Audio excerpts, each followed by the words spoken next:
What's up YouTube, Danny Hype here with another Dragon Ball Super TCG video. Today's video I got for you another deck profile.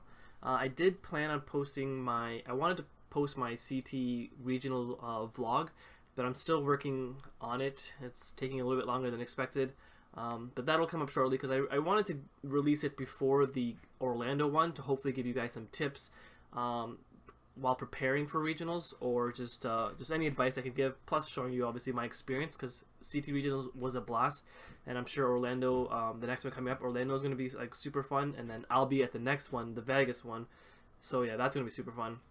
Just the regionals in general, 200 plus people playing in a tournament, it's intoxicating. It's just really fun. So hopefully you guys in Orlando have a lot of fun like I did. But today is just another deck profile for you guys. Maybe one you could take to Orlando. It is a surprise deck. It's one of my older decks that I've played before. I have a video up on it before, but this is a completely different version of it. Obviously updated with the new stuff, which I actually think, not too many new stuff, but I do think this deck is a lot better.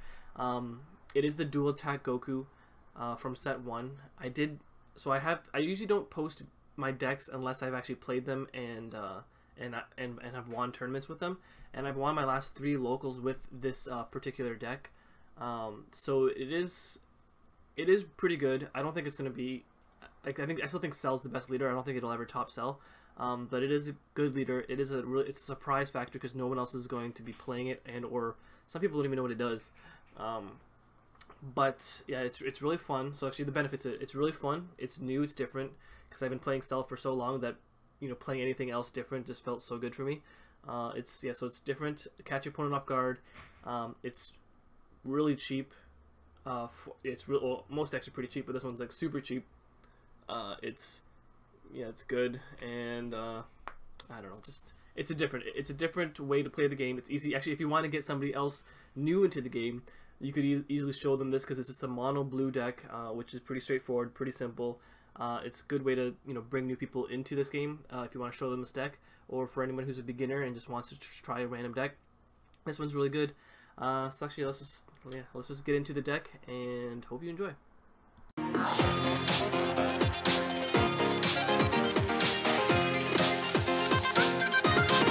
Press start.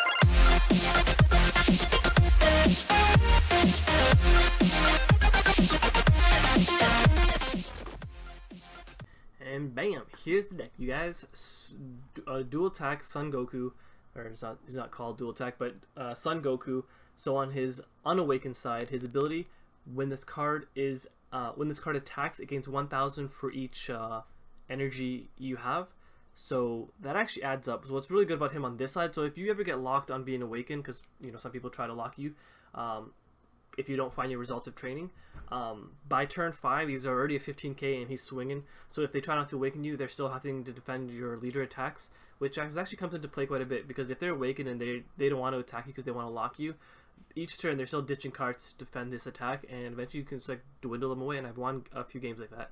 But on his awakened side, which is where all the fun begins, so when he's awakened, when you have 7 or more energy, this card gains dual attack. Also, once per turn you draw on your attack, and he gets 1,000 power for each energy you have for the duration of the turn.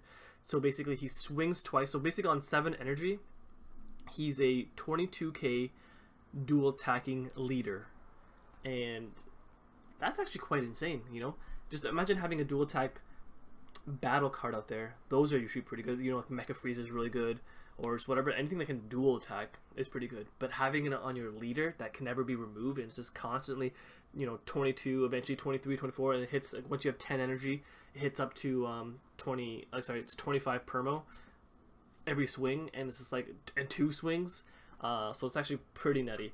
So I did say this was a cheap deck. I know you see this, you guys probably all see this. This is not a cheap card, the Ultimate Force. So I actually just threw it in here because I played a lot of games. I didn't have him in my deck originally, and I just played a lot of games where I was at 10 energy, so I thought it'd just be kind of a fun card to have. So if you have it, you can throw it in. If you don't, you don't need this at all, though. Like, this is just an extra card I just threw in because, you know, who doesn't want to hard cast this Ultimate Force Vegito, whatever, and just randomly win a game off of it. because you can only play one copy in your deck anyways, so it's not a win con, it's just something for fun, but it can easily be replaced. But so basically the main concept of the deck is you ramp up to your 7 energy with your Bulma Whis package here and your Objection. You ramp up to 7 and you just start swinging face, you know, and like what's good about this is like, so let's say you play against Ginyu. Now Ginyu, their whole thing is, you know, they have Cold Bloodlust to stop your battle cards from like getting off their effects. But you know, the battle cards in this are obviously, there are some battle cards, but they're almost irrelevant. It's your leader that wins you games. The battle cards are just like extra stuff. And I usually just combo most of them off. Like I like, so let's say, so there's my Bulma Whis stuff here.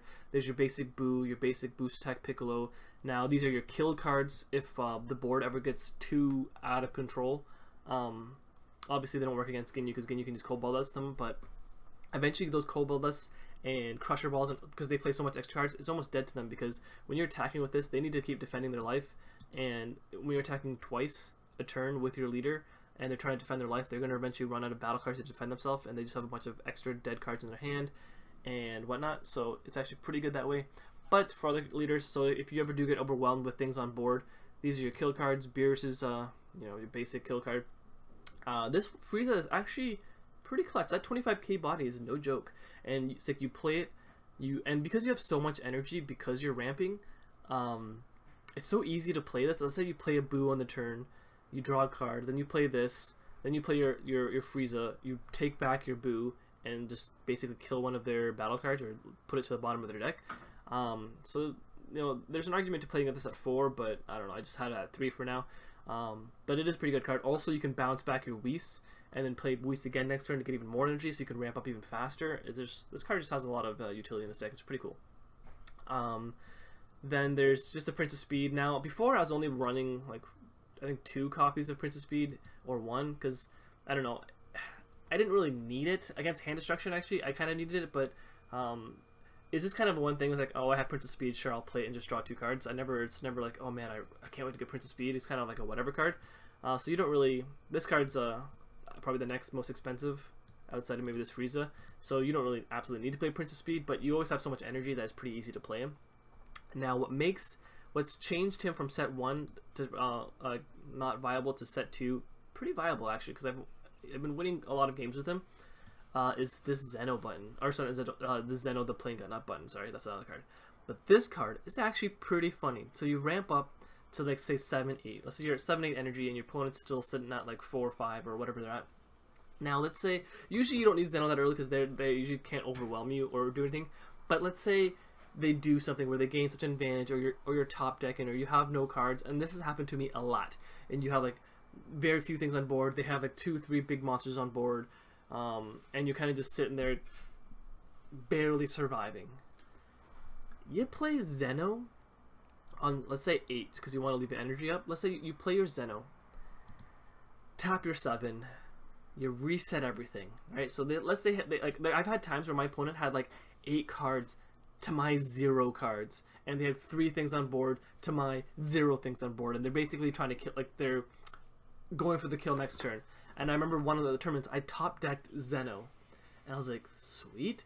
I play Zen-Oh, it resets everything, and you don't even have to be in a dire situation like that. Let's just say they have like 7, or let's say you still have a decent amount of cards, or they have a decent amount of cards, but you play Zen-Oh, resets everything. We both draw 5 new cards, right? So actually, let's just read out Zen-Oh. So when you play this card, negate all other battle cards skills. So this actually helps you get rid of indestructible as well.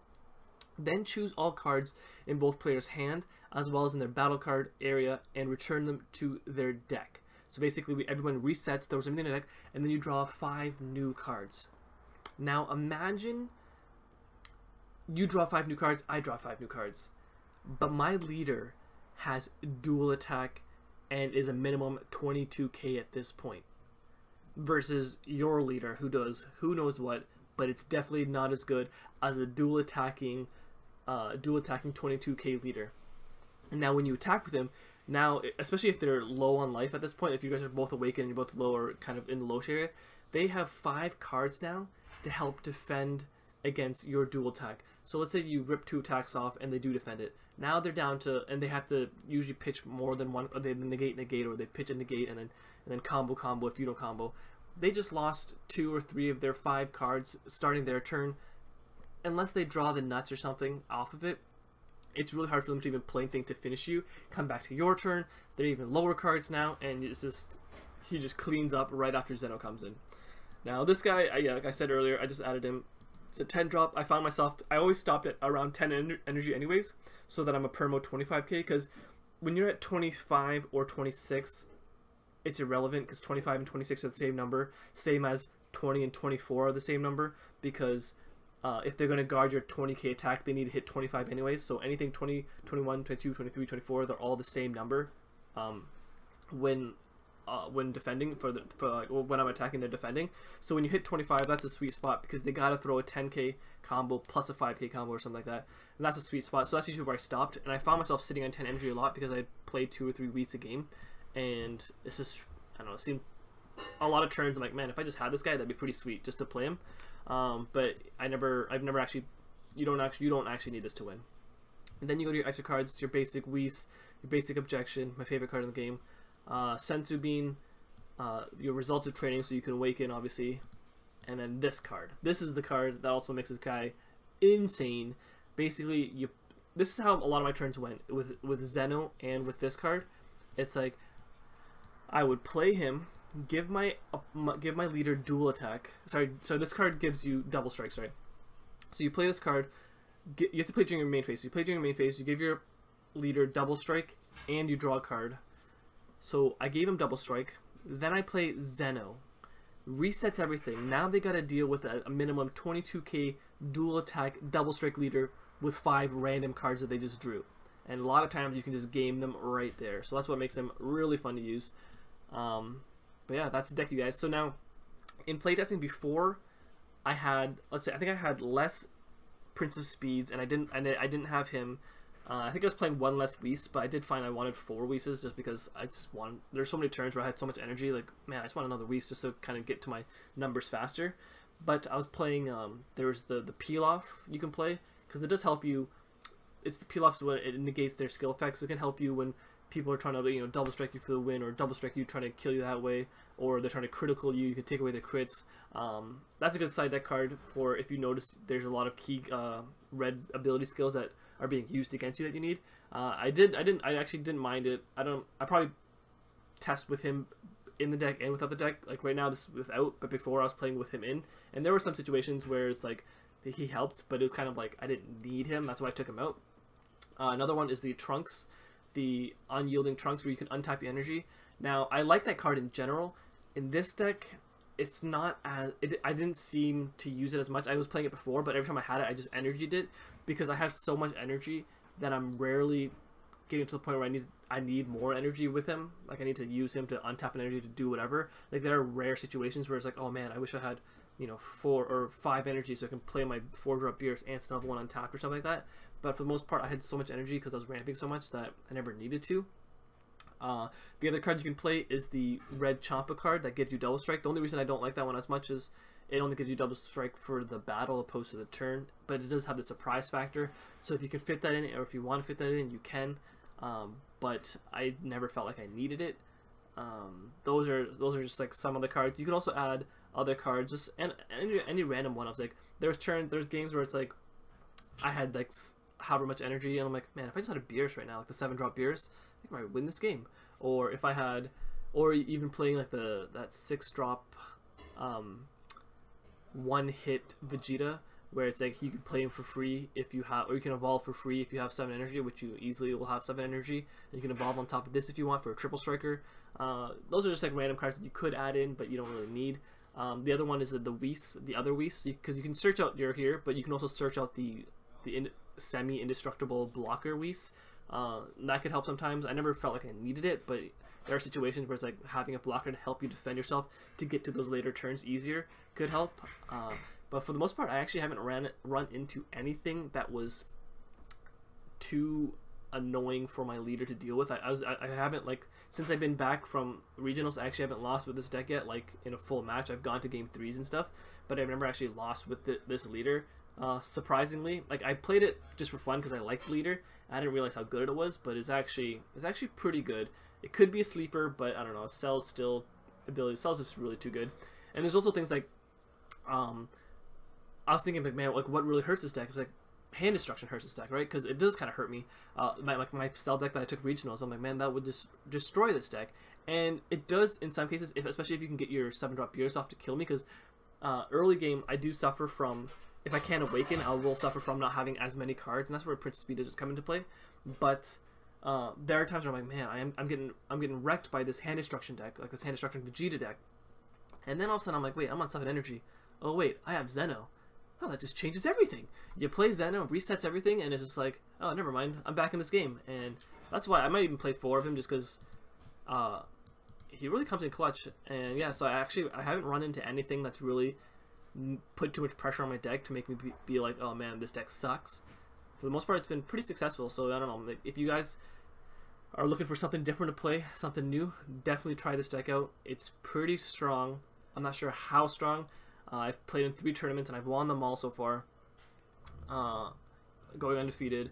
So yeah, you know, maybe give it a try, maybe play test it, because that's what whenever I see a deck online, and same with you guys, whenever you see one of my decks, sure, I play tested this a lot, and sure, I think it's really good, but until you play test it and see how it either fits your play style, or maybe you find something better to add in than that I didn't, you can really improve this deck and make it better. Same with my Cell deck. I'm still working on it because I think I'm going to take my Cell deck probably to regionals. But I want to make it better because I do see some errors in it, if you will. But for this part, it's simple, it's cheap, it's effective, and it has a surprise factor, and it's a really fun deck, different. So yeah, guys, if you guys want to try this one out, definitely do it.